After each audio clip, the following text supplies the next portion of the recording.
안녕하세요. 직계소리 TV의 이진아입니다. 2019년 3월 13일 수요일, 오늘 10시에 세월호 세월호 사건 보고서 알린 시간, 그 때문에 재판이 열리고 있는 게 있어요. 김긴줄 실장님, 김관진 장관, 김장수 장관, 윤전주 행정관 이렇게 했는데 재판이 뭐 자주 열리지는 않은데 오랜만에 오늘 열렸는데 네 분이 다 나오셨어요. 그래서 좀 이상하다고 생각하고, 결심은 아닐 텐데 네 분이 나오는 게 좀 이상하다고 생각해서 갔더니 재판장이 바뀌었어요. 그 여자 판사로 뭐 건희라는 부장 판사로 바뀌어서 아마 그 네 분 피고인들 다시 불러갖고 뭐 하는 것 같은데, 뭐 좀 늦게 갔어요. 갔더니 검사들이 뭐 공소 내용 읽는 거는 끝났고, 김기춘 실장님이 변호인 의견서를 얘기하는 거 있는데 제대로 잘 안 들었었어요.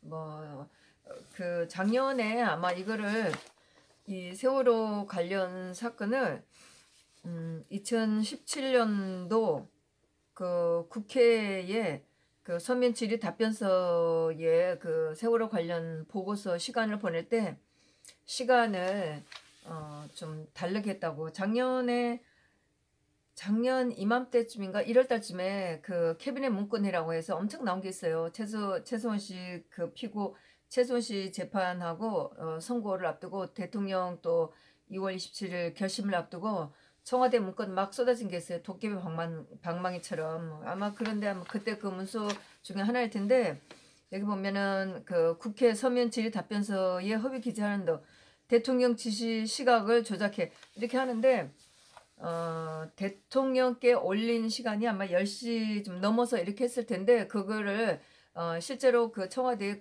이 사건에 대해서 보고서가 올린 게 10시 반 정도 되는데 왜 그때 안 올리고 10시에 보고했나 뭐 이런 게 있어요. 사실은 저도 2014년 그때쯤을 잘 기억하는데, 제가 일을 하려고 책상에 앉았을 때가 9시 전이었었어요. 벌써 그때 배가 45도 정도로 기울어졌었어요. 그랬는데 대통령께 9시 반이든 10시에 보고를 했으면 그건 누가 구할 수 있어요? 저희 다 그때 그 사건 텔레비로 다 보고 있었는데 그거 아무도 못 구해요. 그거 중간에 가서 해결은 구하고 관련자들이 구하고 그러는데 그 이준석 그 선장이 먼저 뛰쳐나왔잖아요. 그렇지만 뭐 그 사건을 여기 뭐 어디 서울이든 청와대든 누가 앉아갖고 그걸 뭘 하겠어요. 거기 현장에 있던 사람이 달려가서 구하는 거 외에는 지금 뭘 할 수 있어요. 근데 그 시간을 9시 반에 보고서가 되었으면 그때 올리지 않고 10시로 올렸나 이렇게 해서 제가 그전에도 재판 한번 들어가 봤는데, 그 어떤 사건이 들어오면 그걸 대통령한테 정리해서 올려야 되는데 시간이 필요하지. 사건이 왔다고 해서 누군가 뛰쳐가나요?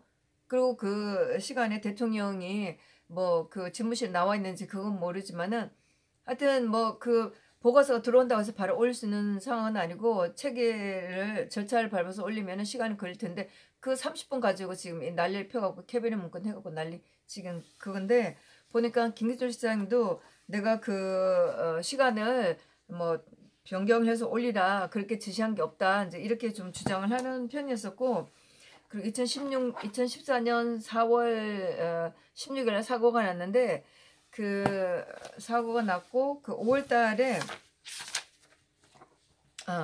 5월달에 장관이 바뀌었어요. 국방부 장관이 바뀌었고, 안보기획실장이든 김장수 장관이 계시다가 그 김관진 국방부 장관이 국가안보기획실장으로 오셨어요. 그런데 오늘 재판에서 보면 김관진 그 장관, 아니면 또 그 청와대에서 당시 국가안보실장이었던 분은 그때가 5월달에 장관이었다가 안보실장으로 바뀌었는데, 5월달에는 실제로 그 공식적으로 기조실장으로 일한 시기는 2014년 6월인데 5월달에는 그 청와대하고 그 국방장관 일을 두 가지를 했는데 주로 국방부 장관 일을 하고 있었다고 이렇게 얘기를 해요. 그래서 이때 뭐 그 시간, 그 사고 난 시간하고 4월달이었으니까 김관진 장관하고는 상관이 없고, 김장수 장관은 그래서 그때 아마 사고 당시에 그 행정관 신인호라는 사람이 있는데 그 사람한테 아마 그 핸드폰을 보여주고 10시 17분이라는 거를 같이 확인하고 불러주었다고 했는데 이게 무슨 공모냐. 근데 오늘도 재판에서 보면은 이 네 사람은 공모했다고 그러는데 저도 그 얘기를 처음 들으면서 아니 같이 있으면 공모가 되는 건가 제가 이런 생각을 잠깐 했었어요. 또 공모라는 말이 굉장히 거슬리는데 그 김장수 장관도 그러시더라고요. 그래서 핸드폰에 나오는 시간이 10시 17분이라 그 자체를 보여주고 했는데 이게 공모가 되느냐 뭐 이렇게 얘기를 하시는 거를 제가 봤고 그런데 이제 이 전체적으로 아마 그 내부 문건을 정리돼 신인호라는 그 행정관이 보고서를 아마 준비를 하면서 뭐 7월 하순까지 수정하겠다 이렇게 했으나 뭐 준비하지 못했다 이런 얘기도 나왔었어요. 그러고 나서 그 재판에 그 이준희라는 그 행정관이 이 사람도 아마 증인으로 나왔는데 이 사람이 증인한 게 뭐 또 신문할 내용이 있나 봐요. 그래서 김기준 시장님 변호인께서 이 사람을 증인으로 다시 불러겠다. 이 사람이 그 문서 작성이 굉장히 중요한 증인이다. 이렇게 얘기를 하니까 어, 그 검사가 뚱뚱한 검사 하나가 있어요. 얼굴은 제가 익히 아는데 이름은 제가 기억을 못 하겠어요. 근데 이 사람 그 검사는 검찰 측에서 신문할 필요가 없고 지난번에 나와서 다 했는데 뭘 또 신문을 하냐 자기는 반대한다고 증인 신청이 부적절하다 이렇게 얘기를 했어요. 그래서 이제 그 변호사하고 검찰하고 옥신각신하니까 판사가 그 권희라는 여자 변호사가 판사가 그 재판부가 결정을 하겠다 알아서 하겠다 이제 이렇게 해서 중재를 좀 하는 편이었었어요. 그래서 이런 건으로 좀 왔다 갔다 했었고 뭐 그동안은 재판을 해 왔기 때문에 사실 이거는 뭐 사실 뭐 재판할 것도 없어요. 이거 작년에 또 엮기 위해서 김기철 시장님하고 두 국방부 장관 엮으려고 작년에도 제가 이거를 보고 너무나 그 뻔하다는 생각을 많이 했었어요. 국방부 장관 또 청와대에서 일한 사람들을 그냥 놔둘 수는 없겠죠. 집어넣으려고 하는 짓이라는 건 눈에 보였어요. 그래서 서울의 시간 보고 시간 가지고 또 이거 검찰들이 그렇게 하려고 이렇게 엮은 거였는데 그때도 제가 보니까 그런 문건이 왔을 때 아마 대체로 이런 문건이 온다고 해서 뭐 기재실장이든 누구든 바로 대통령을 만나는 게 아니고 대체로 정호성 비서관한테 보내면 아마 정호성 비서관이 이렇게 정리를 해서 올리는 것 같아요. 그래서 오늘도 보니까 가는데 정호성 비서관이 그거를 대통령한테 어떻게 올린지를 모르겠고 대통령이 또 그런 어떤 보고서를 받아서 그것을 그 자리에서 받는지 언제 시간을 두고 받는지 이걸 모르겠다 이렇게 얘기를 하는 거였어요. 정말 청와대에서 지금 어떻게 일을 잘하고 있는지 모르지만 정말 하여튼 말도 안 되는 이런 또 재판 봤는데 4월 9일 오후 2시에 증인을 불러서 신문을 하고 그 다음에 서정도 한다고 이렇게 얘기를 하고 그 다음에 5월 14일 날 결심을 한다고 그러면 이제 검사들이 이제 그 구형을 하겠죠. 구형을 하고 그다음에 그러면 또 변호사들의 최후 변론을 하고 또 마지막에 피고인들의 최후 진술을 하겠죠. 오늘 김장수 아니 김 실장님도 굉장히 몸이 불편했어요. 뭐 대체로 뭐 눈을 감고 있고 며칠 전에 그 화이트리스트에서도 재판에 나오셨는데 굉장히 힘들어 하시더라고요.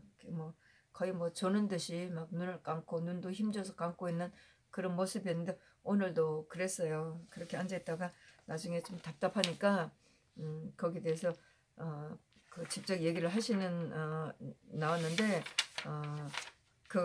그거를 시간을 조작해서 바꿔서 하라는 그 지시를 하라는 적이 없다. 이런 식으로 얘기를 했고 윤전추 행정관이 나왔는데 대체로 이 세월호 관련 재판에는 제가 한 몇 번 들어갔는데 보지는 못했었어요. 근데 오늘은 나왔는데 그 변호사가 이게 아마 작년 6월 달부터 이렇게 사건이 됐었고 지금 생업 문제도 있고 한데 거의 지금 일을 못하게 되고 이 사건 때문에 그러니까 불리해서 무죄를 선고해달라 이렇게 요청을 했어요. 그러니까 판사가 불리해서 하기는 어렵다. 그렇게 하면서 자백을 했고 뭐 특별히 할 건 없으니까 오늘 그러면 뭐 증거 조사를 끝내고 결심을 하자 이렇게 얘기하니까 그러니까 이제 검사가 용선증 요 놈도 대통령 재판에서 엄청 나쁘게 악질로 최순실 재판에서 엄청 악질로 한 그 놈이에요.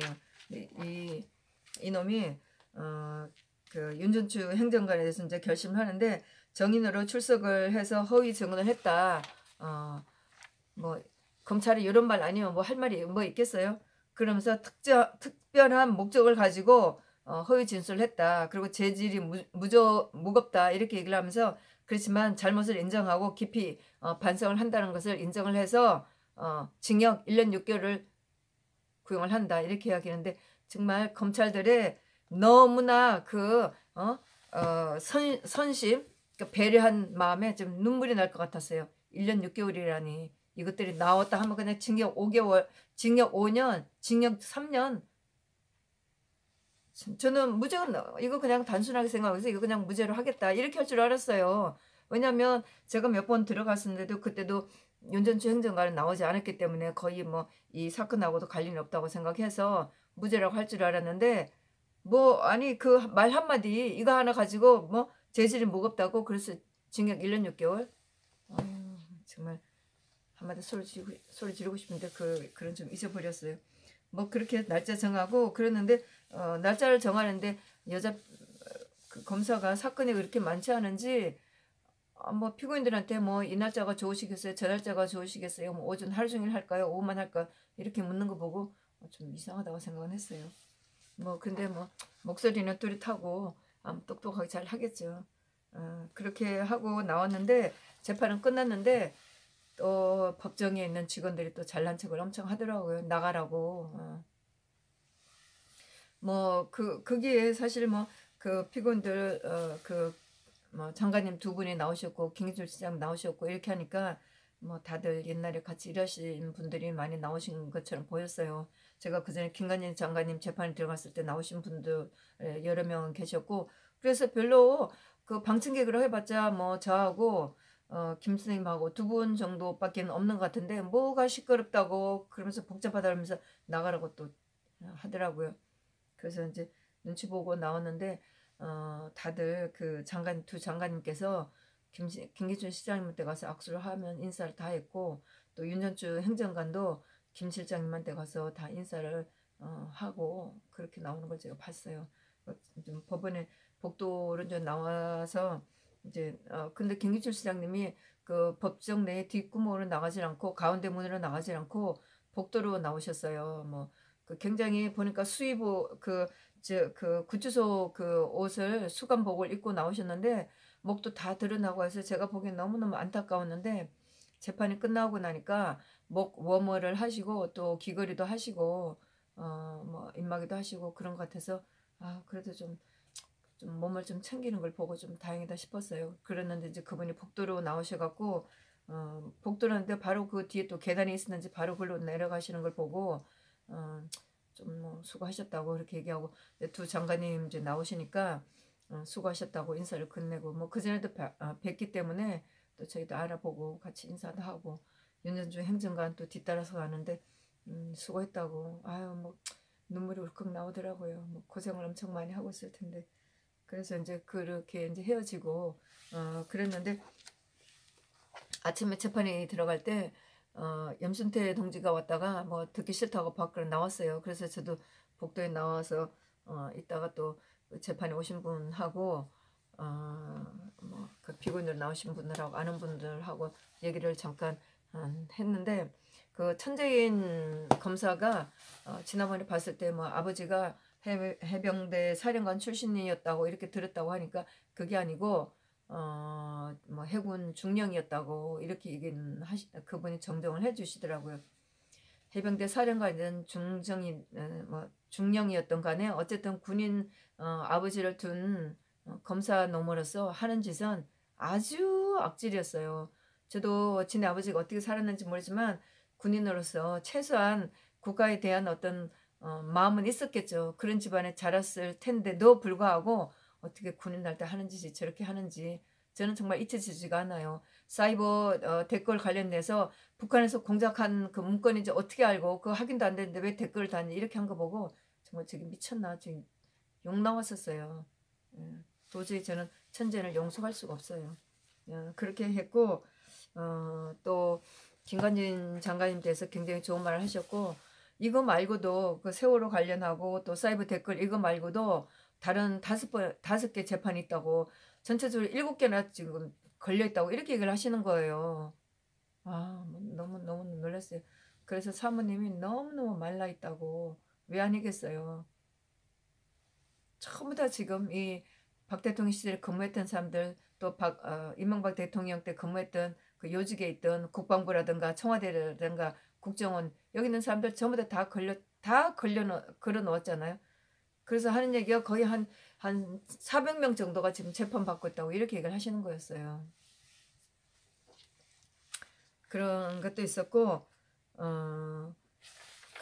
그리고 또 사실 뭐 지난번에 제가 그 김관진 장관님 재판에서 방청객들이 굉장히 많았었어요. 다들 뭐 정장으로 오셨고 한데 눈치는 챘지만 그때 다들 그 뭐 제일 그 직급이 낮은 분이 아마 삼성 정도였었고 전부 다 그 당시에 굉장히 큰 일을 하셨던 분들이 오셨었다고 이렇게 얘기를 하시더라고요. 그리고 또 하는 얘기가 사실 이런 분들이 제대로 지금 행동을 못하는 이유가 뭐 그 문재인이가 하는 임종석이나 조국이 잘 하는 짓 있잖아요. 뭐라도 하는 꼬투리 잡아갖고 걸고 넘어지는 거. 뭐 그렇게 하면 개인으로도 연금이 문제가 되기 때문에 지금 이분들은 꼼짝도 못하는 거죠. 사실 우리가 뭐 기억하건대 옛날 같으면 이런 장관들 그 국방이라든가 청와대에 있던 분들 이런 분들이 사실 자리가 나오면 다들 한 자리씩 했었잖아요. 뭐 그 외교관이라든가 어떤 뭐 그 공기업에 뭐 한 자리라든가 이렇게 하는데 지금은 그런 게 하나도 없이 완전히 실직자가 되는 거기 때문에 연금밖에는 의존할 수 없고 그러니까 많은 겁을 내고 있죠. 그러면서 그분이 하는 얘기가 사실 저한테도 굉장히 고무적이었는데 태극기 집회가 굉장히 세졌다고 굉장히 커졌다고 이렇게 말씀하셔갖고 제가 그 얘기 들으면서 제 스스로도 굉장히 힘이 됐었어요. 이분들이 재판에 나오시면서 태극기에 대해서 굉장히 의지를 하시는구나 이런 걸 느끼면서 우리가 정말 절대로 이 태극기 집회를 절대로 얕잡아 본다든가 우리가 포기를 한다든가 이렇게 하지 않고 정말 우리가 이분들을 위해서라도 또 대통령을 위해서라도 우리가 열심히 해야 되겠다는 생각을 했어요. 예, 그리고 뭐 오후에 이명박 대통령 뭐 석방되고 나서 오늘 첫 열리는 재판이라 한번 보자고 해서 했는데 제가 뭐 잠깐 그 영상에도 올렸지만 법원 마당이 뭐 난리가 났었죠. 기자들이고 뭐 하여튼 난리가 났어요. 얘네들 뭐 잔치 났었어요.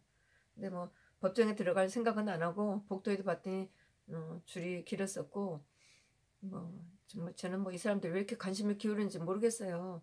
아니 뭐 그전에 뭐 구치소에 있다가 재판이 나올 때나 오늘이나 뭐가 다른지 하여튼 그랬는데 결국은 또 이필승 증인이 또 나오지 않아서 뭐 재판은 제대로 된 것 같지 않고 또 뭐 보니까 나중에 보니까 뭐 그 김윤옥 여사를 증인을 불렀다고 검찰이 얘기하는데 검찰 웃기는 거죠. 예.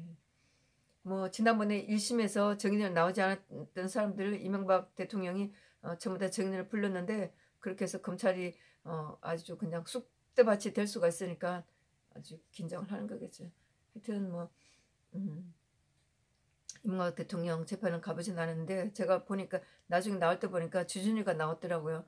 아주 뭐 오늘은 좀 깨끗한 차림을 나왔는데 제가 좀 잊어버리고 있는데 다음에 만나면 한마디 해야죠. 예, 뭐 여러 가지로 뭐 재판은 그렇고 다음 주에 재판이 예. 이번 주에는 목요일이나 금요일 날은 뭐 이명박 대통령 다시 재판인데 이거는 제가 가볼 것 같지는 않고 다음 주 18일 날 화이트리스트 결심이 있어요. 예, 2시에 결심이 있고 그 다음에 뭐 20일 날 수요일 날 추명호 씨 공판 항소심 공판 준비 기일 있고 그다음에 20일 날 또 추명호 씨 있다고는 제가 메모는 해놨는데 그 방청 그 일정표는 적어놨는데 이게 진짜인지는 모르겠어요. 그리고 또 중요한 거 3월 21일 날 백년 전쟁 그 이승만 대통령을 행령했다고 그 1930년도 미국에서 일어난 사건인데 이게 교포들 간에 문제가 일어났던 걸 갖다 기각된 건데 디스미스드 영어로 이렇게 됐는데 이런 사건이 있었는데 이거를 좌파들 그 민족사 연구소 여기 있는 그 두 좌파리 백년 전쟁을 그 영화를 만들어갖고 대통령을 모욕시킨 그런 사건이었었죠. 그래서 이승만 대통령 양아들 이인수 씨가 고소한 사건인데 1심에서는 이게 배심원 재판인데 이게 무죄로 됐어요. 뭐 당연한 거죠. 젊은 애들 와갖고 하는데 뭐 하는 수준이 뻔하죠. 무죄로 됐는데 저는 뭐 기대를 못했는데 이거를 항소를 해서 항소심이 열려요. 예, 근데 어떻게 될지는 모르겠고 그런 재판이 좀 관심 있는 재판이 있습니다. 하여튼 또 제가 이 재판 방청 관련은 정리를 해서 다시 한번 알려드리겠습니다. 감사합니다.